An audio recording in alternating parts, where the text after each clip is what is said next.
Hello and welcome. Today we're diving into a complex and fascinating neurological condition called Paraneoplastic Limbic Encephalitis, or PL. We'll explore what it is, what causes it, how it affects the brain, and what can be done about it.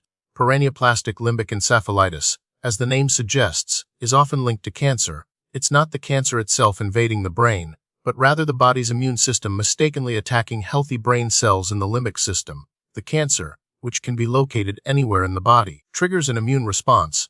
This response goes awry, producing antibodies that target proteins expressed by both the cancer cells and the limbic system neurons.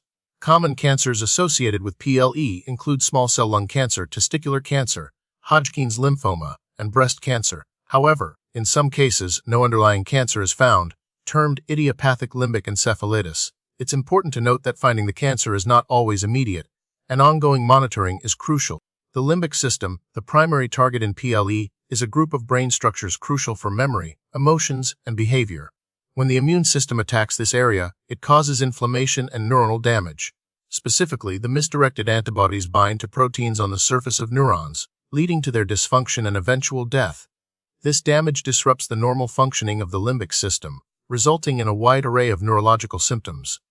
The type of antibody involved dictates what type of paraneoplastic syndrome it might be. It is important to note that the specific mechanisms and target antigens are still being actively researched and characterized. PLE is a relatively rare condition. The exact incidence and prevalence are difficult to determine due to the challenges in diagnosis and the potential for underreporting.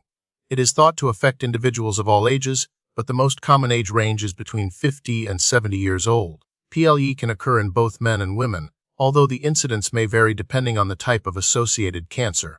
Because some cases are idiopathic, meaning there is no found cancer, the true prevalence in general is unknown. The symptoms of PLE can be quite varied and often develop rapidly, over days or weeks.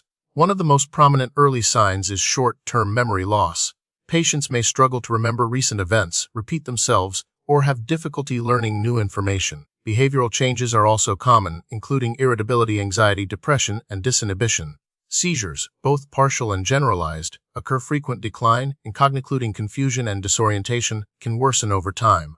In some cases, patients may experience hallucinations or psychotic symptoms. The specific symptoms and their severity can vary depending on the extent of the inflammation and the particular areas of the limbic system affected. Diagnosing PL can be challenging and often requires a combination of neurological examination, imaging studies, and laboratory tests. An MRI of the brain is usually performed to look for inflammation in the limbic system structures. An EEG, or electroencephalogram, may be done to detect any seizure activity. A lumbar puncture, also known as a spinal tap, is crucial for analyzing the cerebrospinal fluid, which surrounds the brain and spinal cord.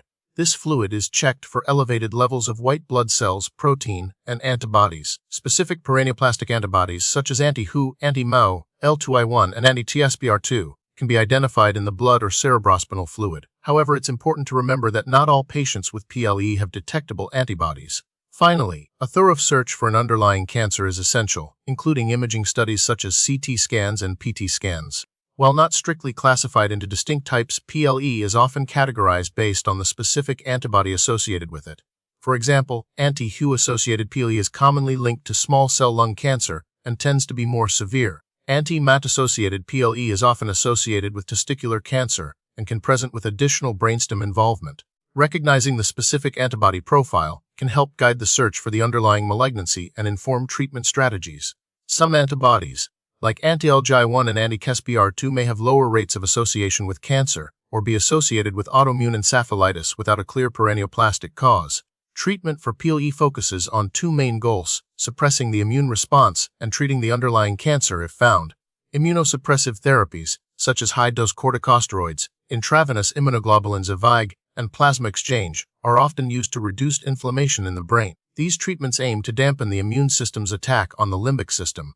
If a cancer is identified, treatment options may include surgery, chemotherapy, and radiation therapy.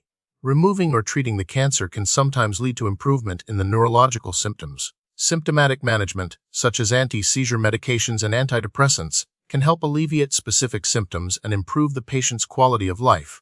Physical therapy, occupational therapy, and speech therapy may be beneficial for restoring function. Currently, there are no proven strategies to prevent PLE itself, as it's triggered by an unpredictable immune response to cancer. However, early detection and treatment of cancer may theoretically reduce the risk of developing paraneoplastic syndromes. Maintaining a healthy lifestyle, including avoiding smoking and excessive alcohol consumption, may reduce the risk of certain cancers associated with PLE.